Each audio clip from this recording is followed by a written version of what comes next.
Hello दोस्तों, आज हम मूवी एक्सप्लेन करने वाले हैं जिसका नाम है कल्कि। और ये मूवी इस साल की सबसे बड़ी बजट होने वाली मूवी, जिसके मेन लीड है साउथ के सुपरस्टार प्रभास। और ये मूवी आपको जरूर पसंद आएगी। So without any wasting time चलिए आते हैं अपने मेन थीम पे। दोस्तों, कहानी की शुरुआत होती है महाभारत के युद्ध से, जहाँ हम देखते हैं ढेर सारी लाशें होती हैं फिल्म में। और हम देखते हैं उत्तरा के पेट में पल रहे बच्चे अभिमन्यु ने, अश्वत्थामा ने ब्रह्मशलाकार पांडवों का वंशज को शराब से विनाश कर देते हैं, जिसके क्रोध में श्री कृष्ण जी अश्वत्थामा को श्राप देते हैं और उसके माथे से मणि निकाल लेते हैं और उसे श्राप देते हैं कि तू कभी ना मरने का। लेकिन जो श्राप देते हैं वो उसे पछतावे का भी समय देते हैं। कहीं ना कहीं श्री कृष्ण भगवान उस पर दया कर देते हैं। फिर भगवान कृष्ण अश्वत्थामा को कहते हैं कि जब दुनिया में बुराइयां चलेगी और एक दूसरे से लोग मर मिट रहे होंगे, गरीबों को लोग सताएंगे, तब भगवान कल्कि का जन्म होगा। ये जन्म कोई आसान नहीं हो, क्योंकि जो राक्षसी हैं वो इस भगवान को जन्म ना देने का पूरा प्रयास करेंगे। इसलिए तुम भगवान कल्कि का सेवा करोगे ताकि तुम अपने पाप का प्रायश्चित कर पाओ, और इस बहाने तुम्हें मुक्ति भी मिल जाएगी।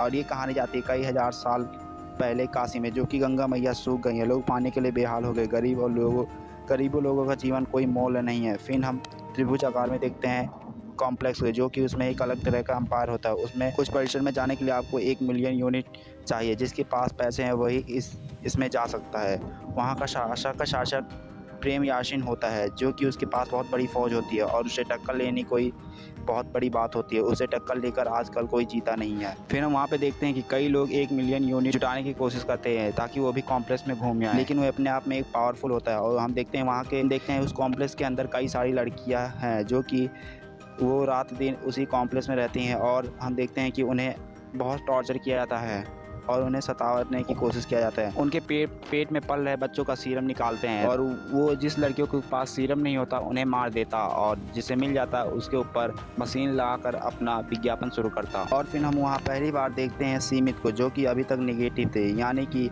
वहाँ पे लड़कियाँ कई सारी पॉजिटिव होती थी, तो उन्हें मशीन पे रख कर अपना सीरम निकालने का आगे भी प्रोसेस जारी रहता है। लेकिन अगर नहीं रहता तो उन्हें निगेटिव घोषित कर देते हैं और उन्हें अगली बार ट्राई करने की कोशिश करते हैं। तभी हम सिमिति को देखते हैं, जो कि प्रेग्नेंट तो है लेकिन अभी तक वो निगेटिव ही पाई गई है। क्यों पाई है ये हमें भी नहीं पता है, वो फिल्म में हमें आगे पता चलेगा गाइस। फिर हम वहाँ देखते हैं भैरवा को, जो कि कई सारे बाउंटर्स को मारता है। जिस भी बाउंटर्स को मारता है उनके ऊपर इनाम रखा रहता है, और वो इनाम अपने आप पर शामिल कर लेता है।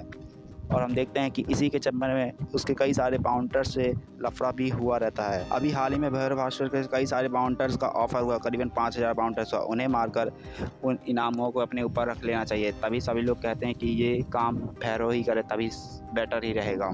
लेकिन हम भैरव को देखते हैं, उस बाउंटर्स को मारने में माहिर होता है। वो आसानी से उन बाउंटर्स को मार देता है, जो कि 5000 होते हैं। और उन बाउंटर्स को मारते मारते देखते हैं कई सारे और भी बाउंटर्स पैदा हो जाते हैं, लेकिन तब भी भैरव घबराता नहीं है, उन सबको मारने में माहिर हो जाता है। और भैरव के पास ऐसे कई सारे गैजेट पटाखे होते हैं, जिससे शक्तियाँ निकालकर एक से एक तरीके से उन लोगों को मार गिराता है। इधर हम कॉम्प्लेक्स में देखते हैं, जो कि पूरी तरह एक्सपेरिमेंट चली थी लड़कियों के ऊपर, और जिन लड़कियों के ऊपर सीरम निकलता उन्हें मशीन में रखते हैं। और एक लड़की को नॉर्मल प्रेग्नेंट होने में लगभग 90 दिनों के अंदर से पता चल जाता है कि इसके अंदर सीरम है कि नहीं है, नहीं तो लड़की को मार देते। अगर लड़की 190 दिनों से, अगर लड़की 150 दिनों तक जिंदा रहती है तो पता चल जाता है कि इसके अंदर सीरम हमें मिल जाएगा। और फिर हमें पता चलता है सीमित जो है इस वक्त प्रेग्नेंट है, और अभी तक किसी को पता नहीं था सीमित के जो है प्रेग्नेंट है और उसके अंदर बच्चा है। और सीमिति जो है अपने इस बच्चे को दुनिया में लाना चाहती है। हालांकि उसके पेट में जो बच्चा पल रहा है वो किसी पिता का नहीं है, और क्योंकि वहाँ के कॉम्प्लेक्स का एक्सपेरिमेंट था, जो कि उसके पेट में प्रेग्नेंट हो गए हैं। इसीलिए फिर भी सिमती जो है उस बच्चे को दुनिया में लाना चाहती है, लेकिन ऐसा मुमकिन नहीं था, क्योंकि वहाँ पे हाई सिक्योरिटी थी और वहाँ पे कोई भी आज तक बच्चा बच के नहीं आया। इधर हम सीन में देखते हैं कि भैरव के पास एक रॉक्सी नाम की लड़की आती है। रॉक्सी जो है भैरव की कहीं ना कहीं पसंद करती थी। भैरव जो है रॉक्सी से पैसे लिए होता है कई सारे उधार, और हर बार की तरह रॉकी उस बार इसे भी मना ही कर देता कि मेरे पास पैसे नहीं है। और रॉक्सी जो है उस पर गुस्सा करती है। तभी कहती है कि मुझे कॉम्प्लेक्स में मुझे जॉब मिली है। तभी भैरव का भी सपना होता है कि किसी ना किसी तरह वो कॉम्प्लेक्स में जाए। तभी वो कहता है कि मैं भी चलूँगा कॉम्प्लेक्स तुम्हारे साथ। तभी भैरव को 1 घंटे के लिए वहाँ पे कॉम्प्लेक्स में काम मिलता है, और हम देखते हैं कि वहाँ पे काम करने के लिए वो दोनों घोड़सवारी करके इधर उधर घूमते हैं और अच्छे जगह पर घूम लेते हैं। लेकिन आखिरी में भैरव जो पकड़ा जाता है और उसे कॉम्प्लेक्स के बाहर फेंक दिया जाता है, लेकिन रॉक्सी को कॉम्प्लेक्स के अंदर रख दिया जाता है। और इधर देखते हैं सिमटी को, जो कहीं ना कहीं उसकी प्रेगनेंसी जो है वो कहीं पकड़ी जाती है कि ये 90 दिनों से ज़्यादा प्रेग्नेंट है, यानी कि इसके अंदर जो हमें सीरम मिलनी होगी इसी के अंदर मिल जाएगी। जो कि वहाँ का याक्षिन जो है इसी सीरम के ज़रिए एक्सपेरिमेंट करके अपने आप को पावरफुल बनाना चाहता है। उसी सीरम के जरिए बना रहेगा और कई सारे इसी के चक्कर में कई सारे लड़कियों को ज़िंदगी बर्बाद कर चुका है अभी तक। और इधर देखते हैं कि सुमिति को जो मशीन में डालकर अपना सीरम का निकालने का प्रोसेस शुरू करते हैं। फिर हम कॉम्प्लेक्स के बाहर एक लड़की को देखते हैं जिसका नाम होता रहा है और हम देखते हैं उसके आगे पीछे रोबोट लगे हुए हैं क्योंकि वे। और फिर हम बूढ़े एक आदमी को देखते हैं जो कि उससे मिलती है और बूढ़े आदमी उसे मारकर एक मणि ले लेता है और हमें पता चल जाता है कि वह बूढ़े आदमी कोई और नहीं बल्कि अश्वत्थामा है जो कि कई सालों से अभी तक जिंदा थे क्योंकि उन्हें कल्कि जी का जन्म का अपने आप को सुरक्षित कराना था और जो कि कल्कि का जन्म वो है सुमिति के पेट में पले। तभी उन लोगों को पता चल जाता है जिन लोगों की वो प्रतीक्षा थी अभी वो समय आ चुका है।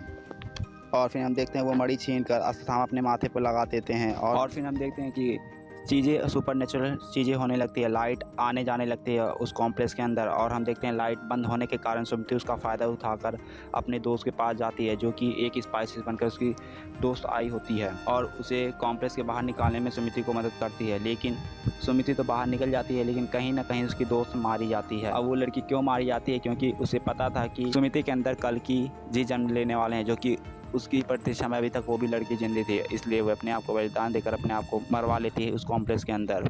फिर जैसे ही ये सब बातें को पता चलता है कि सुमिति जो है इस कॉम्प्लेक्स के बाहर चली गई है और उसी के अंदर सीरम है जो कि उसे कई सालों से प्रतीक्षा से वही उसे पावरफुल सीरम के जरिए बना सकता है। इसीलिए ये सब सुनकर वो बौखला जाता है जो कि मानस कमांडर होता है और उस लड़की के पीछे अपने सारे 1-2 मिलियन और यूनिट बढ़ाकर उसके ऊपर इनाम लगा देता है और कहता है कि उसे जाकर ढूंढ के लाओ। और हम देखते हैं कि बाउंसर जो है अब मिलियंस इनाम होने के बाद बाउंसर जो है हथियार लेकर उसे ढूंढने लगते हैं और उस बाउंसर को कहीं ना कहीं सीमित का लोकेशन पता चल जाता है और सीमित को बचाने वाला एक बीरन नाम का आदमी है जो कि उसे लेकर जा रहा था। और हम बीरन के साथ साथ देखते हैं उसके कई सारे साथी भी होते हैं, कायरा जैसी कई सारे लड़कियां बहादुरी। और हम देखते हैं यही सीमित को जो मदद करेंगे उन्हें उस बाउंटर्स को बचाएंगे। और हम देखते हैं बाउंटर्स इनाम लगने के बाद भैरव भी जो है इनाम के चक्कर में उनके साथ सीमित को पकड़ने के लिए आगे हो जाता है। और हम देखते हैं कि कॉम्प्लेक्स वालों को सीमिति का भी लोकेशन पता चल जाता है, इसलिए उसके पीछे अपनी बहुत बड़ी फौज लगा देते हैं और उसे पकड़ने में, और वो लोग पकड़ने में कहीं ना कहीं कामयाब भी हो जाते हैं। और फिर हम देखते हैं माउंट जो है कायरा के हाथ में मारी जाती है और सीमित जो है इधर हम देखते हैं ज़ोरदार फाइट होती है जो कि अब इधर भैरवा जो है कॉम्प्लेक्स के आदमियों को मारना शुरू कर देता है क्योंकि उसका मेन सपना होता है कि कॉम्प्लेक्स के अंदर घूमना, और वो चाहता था कि इस बाउंटर्स को अगर मैं मार दूंगा तो मैं खुद सीमित को कॉम्प्लेक्स के अंदर अकेला खुद लेके जाऊंगा और मैं वहाँ पे ऐश करूँगा, वहाँ का हीरो बन जाऊँगा। लेकिन ऐसा नहीं था क्योंकि वहाँ बूढ़े आदमी अश्वत्थामा आ जाते हैं जो कि 8-9 फीट के थे और वो सभी के ऊपर भारी पड़ रहे होते हैं। और फिर हम देखते हैं कि वो भैरव को भी उल्टा मारने लगते हैं, लेकिन भैरव के पास उल्टे सीधे कई सारे गैजेट होते हैं जो कि अश्वत्थामा के ऊपर प्रहार तो करता है लेकिन सारे नाकाम होते हैं क्योंकि अश्वत्थामा जो है अपने आप की पावरफुल आदमी माने जा रहे थे। और हम देखते हैं फाइट में अंत तक अश्वत्थामा जी ही जीतते हैं और सीमित को एक काबुलन नगर लेके जाते हैं जो कि काबुलन नगर वह जगह होती है जो कि आज तक किसी को बारे में भी पता नहीं थी, इसलिए उसे वहीं पे सेफ एंड सुरक्षित लेके पहुंच जाते तो हैं। दोस्तों वीडियो लंबी हो रही थी, इसका आगे का वीडियो पार्ट 2 में आएगा। अगर दोस्तों ये वीडियो आपको ज़रा सा भी पसंद आए तो एक लाइक और सब्सक्राइब कीजिएगा guys. Thank you guys, bye bye, see you again guys.